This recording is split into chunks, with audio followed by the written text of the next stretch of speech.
Hey, what's up, guys? Retro Coyote here. Happy Fursuit Friday. I hope you'll forgive me for, again, the lack of a fursuit. I'm still getting over a really nasty flu that's taken me about a week to get better from, but I am well enough to record this video for you guys, and I wanted to get back to making content. So here we are. I hope you'll stick with me here while we take a look at Pokemon Generation 1. So let's get right on into it. So for this isn't going to be a terribly in-depth retrospective. I just wanted to go over my experience when I played through Pokemon Blue, and as someone who's also played the more modern Pokemon games, excluding the latest generation because I don't have a Switch, I wanted to basically get an idea of seeing where Pokemon started and where it is now and how different it is. And it was an incredibly different experience. So to start us off, this is what people call Gen 1. This is Pokemon Red, Blue, and Yellow, respectively. Now, I myself will be referring back to my playthrough of Pokemon Blue, since that is what I played. But rest assured, most of that can be applied to Pokemon Red.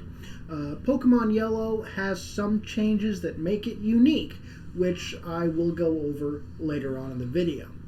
But for now, we'll be focusing most of our attention on Red and Blue. So Pokemon Gen 1 was the rock. This is where it started. And it shows. Before the anime, before the merchandise, before Pokemania hit the US, we had Red and Blue. Or Japan had Red and Green, which is to say they didn't have a blue version like we do here in the States. They had Red and Green. I don't know why they switched to blue version, but they did. And here we go. Most Americans, myself, and I'm sure a lot of you watching this video, started their Pokemon fan career with the anime. And the anime really set the appearances of the Pokemon. It established what they look like in the popular consciousness. Now you have to remember, these games came out before the anime. So those looks were not said, and boy can you tell. Ooh, some of these sprites were jank. I mean, I'll put some of them here on the screen for you to look at, but ooh boy. It was early stuff, man. So yeah, it looked a lot different. It really did. Now by Yellow, they started to give more influence to the anime as to how they looked. They did their best to emulate that with the technology they had at the time. But for Red and Blue, as far as gameplay goes, we've talked about looks, now let's talk about gameplay. Gameplay is very different. Like I said earlier, there's no breeding, there's no shinies, there's no natures, no abilities, none of that. And as far as the typing goes, psychics. Now, in the anime, you saw when Ash went to go fight Sabrina, he had to make a quick pit stop by Palatown to get himself a ghost Pokemon to fight Sabrina, because ghosts are powerful versus psychic types. Well, there was a bug in the game's code which made them weak to psychic types. So psychics had an unfair advantage. The only thing they had weakness to for attacks was bug types. And most of the best bug type moves were learned by Beedrill, who himself wasn't even a very strong bug Pokemon. The strongest bug Pokemon was either Pinsir or Scyther, depending on what version you had. And they didn't learn any bug moves. So you can understand why Psychic type had a very unfair advantage in terms of competitive play, which wasn't really a thing yet, but if you did what me and my dad did back in the day and plugged it into your Pokemon Stadium to have a go, you had a time. you had a rough time if your parents were psychic trainers. Shout out to my B-Drill making it happen, though. B-Drill was cool. We made it work. Anyway, yeah, man. And you only had one line of ghost types, very few psychic types, one line of dragons. You could tell this was the start of it. Like, there wasn't much established. Now, as far as the other very small types, like Dragon, another good example, you're not going to get your Dragonite until post-game. It's not going to happen. You can catch Dratini in the either in the game center through prize money, or you can get him in the Safari Zone. But it's going to be a trick to raise him. And the only dragon type move in the game, Dragon Rage, is going to be gotten again from the prize center. It is rough, buddy, let me tell you. So if you're wanting a Dragon Slayer to take care of Lance at the end of the Elite Four, you're probably going to want an Ice type instead. Because raising a Dragon type just isn't going to cut it for you. Now, as far as a lot of the puzzles in the game, it was just strength puzzles. Strength puzzles and sliding panels and maybe some teleporting puzzles. That's it. The biggest gripe I had was with random encounters. I eventually had to just stock up on repels, and even then it was every 5 steps a Zubat, every 5 steps some other wild Pokemon, even after the repel. So looking forward at things like from Pokemon Pikachu I Choose You or Eevee onward, like the Switch games onward, fix that finally, those random encounters to where you can see the guy in the grass and they run towards you and you can kind of avoid them if you know what you're doing. That's great.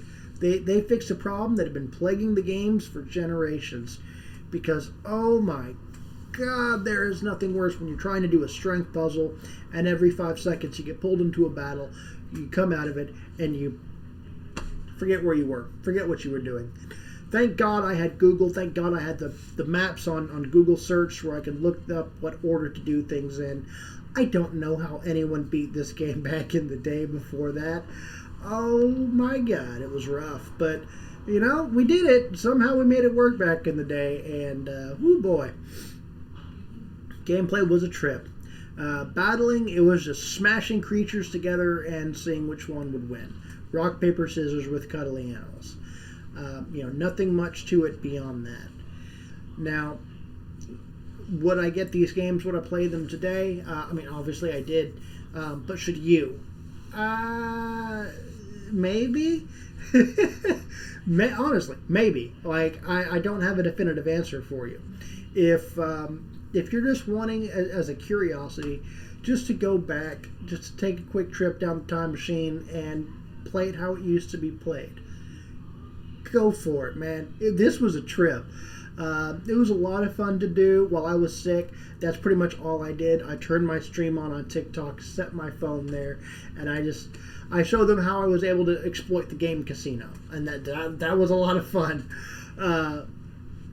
But for, like, let's say for competitive, there are some people who are very clever in the ways in which they were able to move their original team from red, blue, yellow to the modern generation and get them to their Pokebank.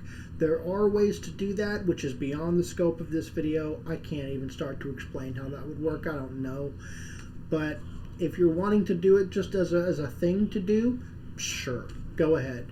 Now, granted, the cartridges can get pretty pricey.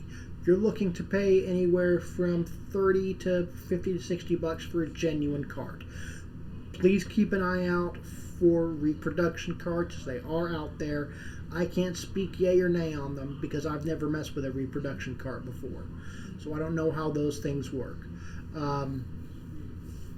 But beyond that, honestly, man, up to Generation 3 is going to be rough. Now, I'm going to be playing Generation 2 on my non-Nintendo device. Did a little bit of yo-ho-ho there. And so I'm playing through. I don't have the cartridge, so I'm playing through on my yo-ho-ho device. I played through. I have the cartridge and for blue and for red, and so I played through that on my Super Game Boy, which works on my clone console, by the way. Full review on that upcoming. Still got to play around with the Sega part of it and the regular Nintendo part of it, but yeah, man. So it was a lot of fun to go back and play those games. It was very nostalgic. It was a lot of fun to do. I caught Mew, by the way, from the Mew glitch, which again I won't be explaining here in this video.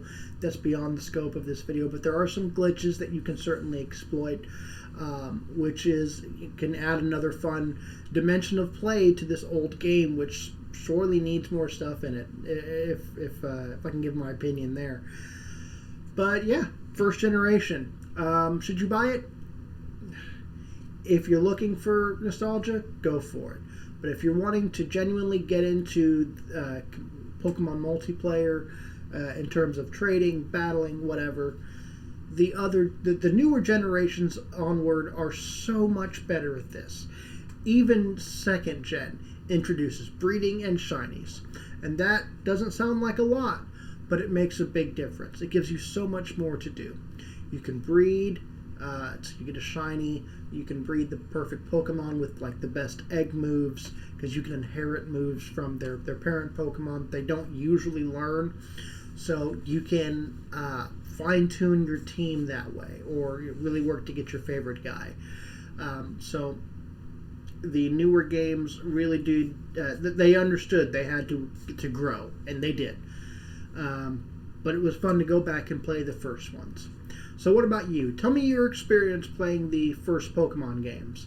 Did you play them digitally on the Switch as opposed to the physical cartridge like we did back in the day? What did that add or subtract from your experience? Let me know down in the comments below, and hey, don't forget to subscribe. Thanks again for watching, guys. I'll see y'all next time. Bye-bye.